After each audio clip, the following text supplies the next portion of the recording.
Median জল মুরালিকে অন্যান্য কাজের জন্য শিডিউল মেলাতে পারছেন না বলে তিনি তাতে রাজি হননি। 2022 সালে উইল স্মিথের এক সরকারের পর 2023 সালে ক্রিস রকের জায়গায় দায়িত্ব পালন করেন কিমার। এরপরে তারা কিমারের উপরে আস্থা রাখেন অস্কার কর্তৃপক্ষ। এর আগেও 2017 এবং 2018 সালেও অস্কার সঞ্চালনা করেন জিমি কিমেল।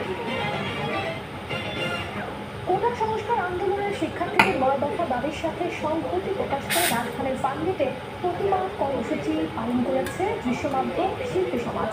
দেশের হত্যা, সহিংসতা, গণহত্যা ও হয়রানির প্রতিবাদ জানান তারকারা। অন্যদিকে প্রায় একই সময়ে হামলার ক্ষতিগ্রস্ত বিটিভি পরিদর্শন করেন অনেক শিল্পী।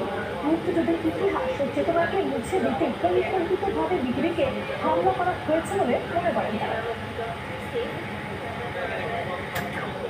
সংসদ ভবনের সামনে সমবেত হওয়ার কথা থাকলেও পুলিশি বাধার কারণে বামগেটে আনন্দ সিনেমা হলের সামনে বৃষ্টি উপেক্ষা করে একত্রিত হন চলচ্চিত্র, আলোকচিত্র, থিয়েটার, গণমাধ্যম সহ দৃশ্য মাধ্যমের নানা শাখার কর্মী।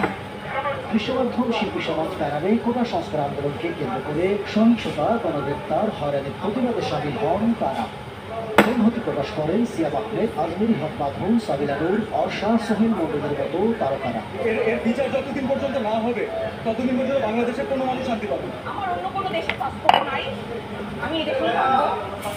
এই দেশটা আমাদেরকে সংস্কার করতে হবে। কিছু হলে গুলি চালাতে হবে, কিছু হলে মুখ চাপে ধরতে হবে, এটা তো মেনে নেওয়া যায় না। যারা গ্রেফতার হয়েছে তাদের মুক্তি চাই, যেসব হত্যা হয়েছে সেগুলোর বিচার চাই। ছিলেন নুরুল আলম আতিক, অমিতাভ রেজা চৌধুরী, সৈয়দ আহমেদ শাওকি, ওয়াহিদ তারেক, এডওয়ার্ড রনি, আশফাক রিপোর্ট সহ অনেক নির্মাতাও। সিনেমার সম্পদ হচ্ছে বড় সম্পদ, জাতীয় সম্পদ।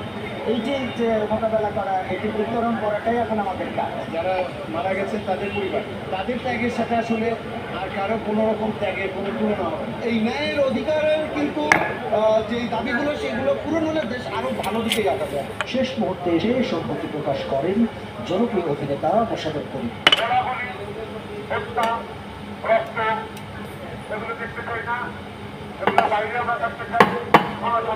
তারকারা বলেন, সব হত্যাকাণ্ডের বিচার, গুলি ও সহিংসতা বন্ধ, গণগ্রেপ্তার ও হয়রানি বন্ধ এবং আটক শিক্ষার্থীদের মুক্তির দাবিতেই তাদের এই প্রতিবাদ।